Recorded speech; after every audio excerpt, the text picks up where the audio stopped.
Hello everyone, this is Ninjin and welcome back to another Jin guide.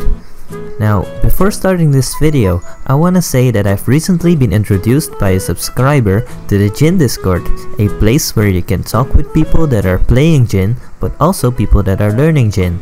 I introduced my channel over there, and so far the reactions on my content have been received very well.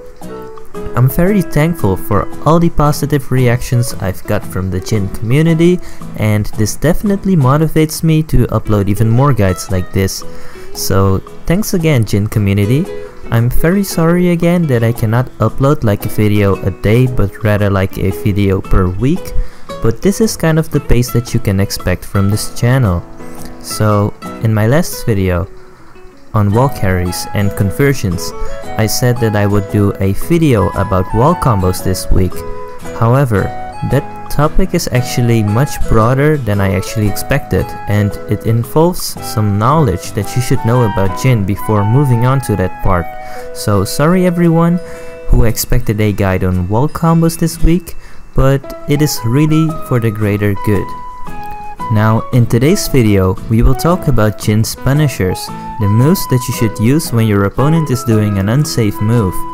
Now, Jin actually has a very good punishment game, especially his 10-frame punisher is very good, and it might be even better than up until his 14-frame punisher. However, Jin does really have some range issues on his punishers, and that's what we are going to discuss in this video as well. Now, with nothing else to say, let's move on to the video.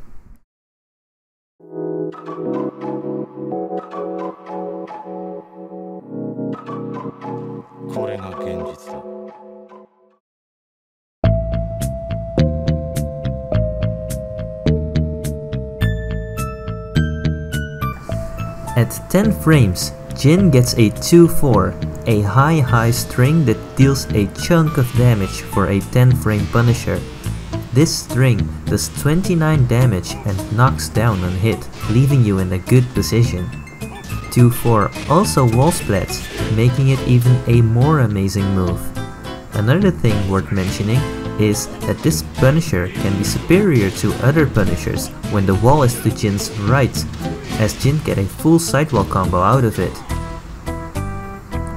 At 10 frames, Jin can also get a 2-1 that does 18 damage, leaves your opponent close on block, and is +6 on hit, which is great for players that love to maintain pressure. In the open, this is also a great poking tool because it is just -3 on block and tracks to Jin's right, his weak side, and also has a delayable 4 extension. Jin's 2-4 and 2-1 have a very bad range and will whiff sometimes against -10 moves that hit Jin on tip range or just general -10 moves with some decent pushback. In that case, you might want to consider using Jin's 1-2, which does 19 damage, has slightly better range, and leaves Jin at a slight +3 on hit. 1-2 is just like 2-1, a great poking tool as it is just -2 on block and has also the 3 and 4 extension. Jin's 1-3 punisher does 17 damage on its own and leaves you at +4. 1-3 forward allows Jin to transition into CDS. However, this is not really recommended due to the small frame advantage Jin gets from his 1-3 forward at +3. Jin's 1-3 backstring makes Jin do a backdash, which can be somewhat useful to bait out whiffs. This can be very useful against button mashers, for example, but advanced players don't really push buttons when they are at a frame disadvantage. At 12 frames, Jin gets a 1+2, which is in my opinion one of the cooler looking moves in the game. This move does 30 damage, which is 1 point more damage than Jin's 10-frame 2-4. 1+2 also knocks down your opponent straight ahead and can be favored over 2-4 when the wall is just slightly on your left. Jin's 1+2 is unsafe on block at -14. The recovery of Jin's 1+2 is also slower than Jin's 2-4, which will make you lose a little bit of momentum and pressure. 1+2 has, just like Jin's strings stemming from 2, a very poor range, so make sure you know which moves you actually can and which moves you can actually not punish. Another 12 frame punisher is forward 3.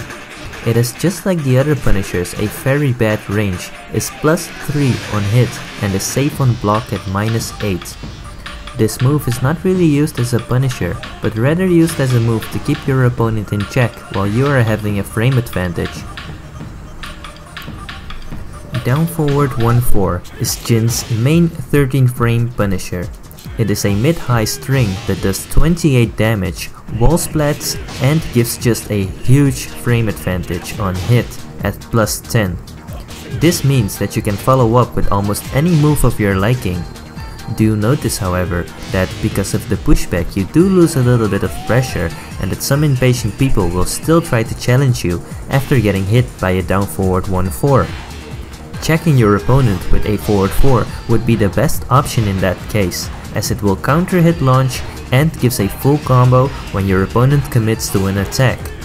More advanced players usually won't commit after getting hit by a down forward 1-4, making this the perfect opportunity to go for a wave dash mix-up. However, if they do commit to an attack, make sure to first condition them not to press buttons by doing a forward 4. Another 13 frame punisher is Jin's standing 4, a great move that does 18 damage and leaves you at a massive frame advantage at +16.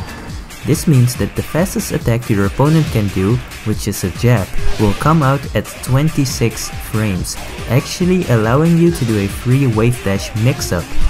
You gotta do it fast, otherwise you might get hit if your opponent commits to an attack.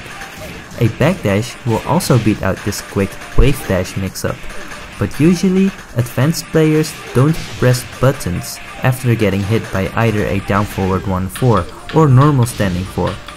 Another thing I need to mention is that if you try to check your opponent with a forward 4, you will actually not get a counter hit but rather a normal hit because you are on so many plus frames. The Rage Art.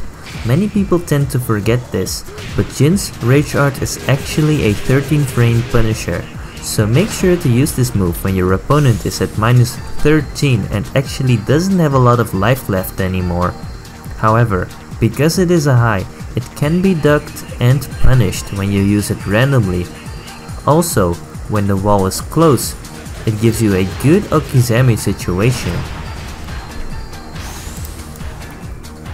At 14 frames, Jin can launch his opponent with his infamous Electric Wind Hook Fist. This is one of Jin's best moves, but launching your opponent with a perfect Electric Wind Hook Fist is actually very hard to do, especially in a real match. You can also use this move as a long range punisher, however, this will make the move come out a little bit slower because of the dash, and is also very hard to do, especially in a real match. But pulling it off can be very rewarding. Jin's more consistent 14 frame punisher would be forward 1+2. This is a great high move that wall splats and does 38 damage. It also has a good range and is safe on block at -9 with some good pushback. Make sure to utilize Jin's 13 frame and 14 frame punishers against moves that are respectively -13 and -14, because his shorter range punishers might completely whiff against them.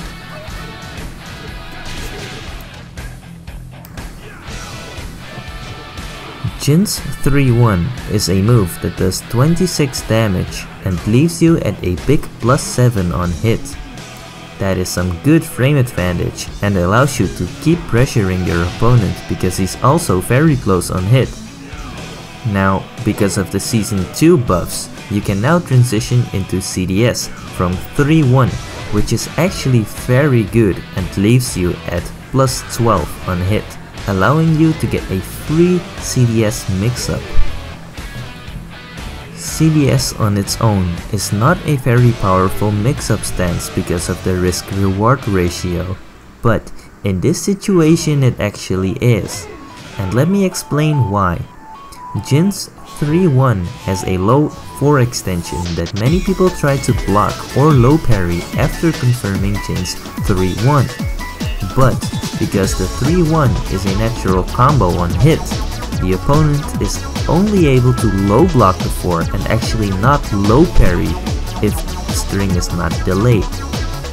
This minimizes your opponent's defensive options against the low extension, but also kind of messes with their minds when you want to go for a CDS mix-up because they are actually expecting the low extension. Now, as I said, you will get a free CDS mix-up because you're now at +12, meaning that your opponent's fastest attack, a jab, will come out at 22 frames. This means that every CDS option will beat out your opponent trying to challenge with a jab. The best thing you can do here is to check your opponent with either CDS 1-2 or CDS 3. Once your opponent starts respecting CDS 1-2 and CDS 3, you can go for a wave dash mix-up. But you can also go for the big knockdown low CDS 4, which is actually slower at a 25 frame startup, but will still beat out jabs because it high crushes and gives you a free follow-up on hit. But what about down forward 1 against CDS 4? CDS 4 will trade very favorably against a generic 13 frame down forward 1 because it allows you to follow up with a full combo when it trades. Be aware, however, that CDS 4 can be beat by low crush moves, 12 frame mids, and crouch jabs.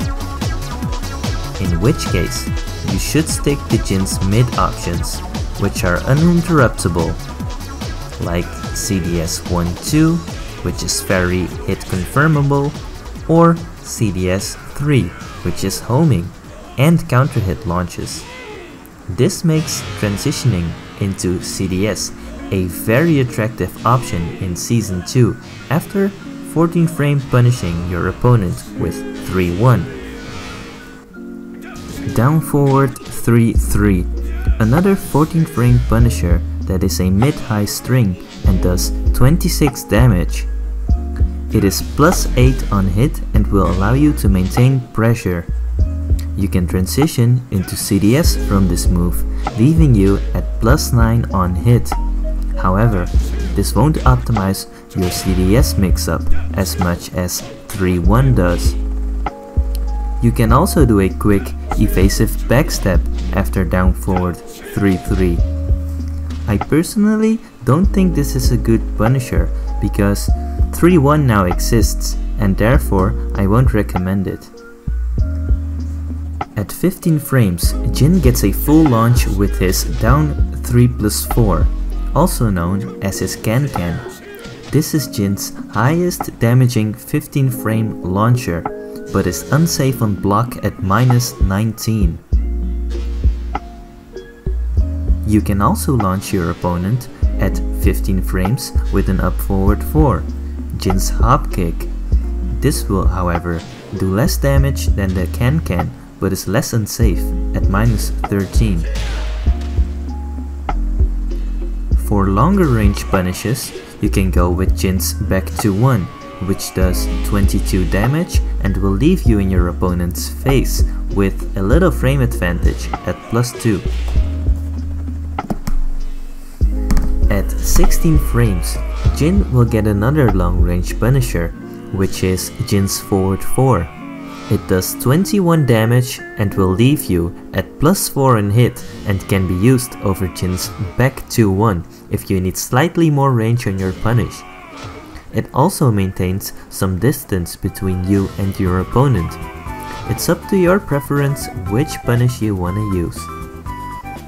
You are also able to transition into CDS from forward 4, which can be decent because forward 4 into CDS leaves you at +11. This is 1 frame too slow to optimize Jin's CDS mix-up, but will still give you good mental frame advantage due to Jin's mid options like CDS 1-2 and CDS 3, which will catch your opponent stepping or pressing buttons.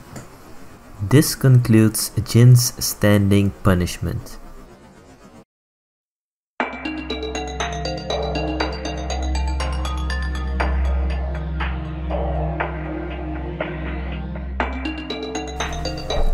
At 10 frames for Jin's while standing punishment, he gets a single down jab. No explanation needed on this move. At 11 frames, Jin gets a while standing 4. It does 16 damage and leaves you at +8. This is some good frame advantage and will definitely help you to set up counter hits or to maintain pressure. For Jin's 13 frame while standing punisher, he gets a while standing 1-2. While standing 1-2 is a mid string that does an okay 26 damage and leaves him at +3 in his opponent's face. This means that you can keep pressuring your opponent.